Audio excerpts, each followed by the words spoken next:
দীর্ঘ ১২ বছর পর ঘরের মাঠে ইংল্যান্ডকে হারিয়ে ওয়ানডে সিরিজ জিতল নিউজিল্যান্ড। হ্যামিল্টনে সিরিজের দ্বিতীয় ওয়ানডেতে ইংল্যান্ডকে ৫ উইকেটে হারিয়ে সিরিজ নিজেদের করে নেয় সেন্টনারের দল। এদিকে বৃষ্টিতে ভেস্তে গেছে অস্ট্রেলিয়া ভারতের প্রথম টি-20 ম্যাচ।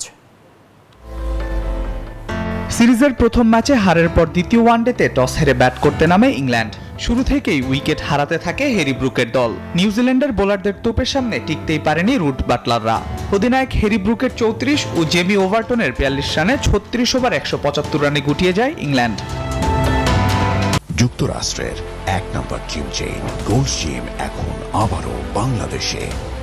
বসুন্ধরা আবাসিক এলাকা ও বসুন্ধরা সিটি শপিং মলে।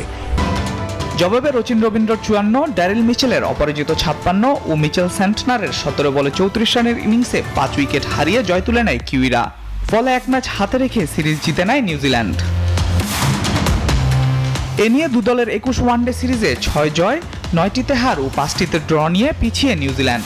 ২০১৩ সালের পর ওয়ানডেতে সিরিজ জিতল ব্ল্যাক ক্যাপরা।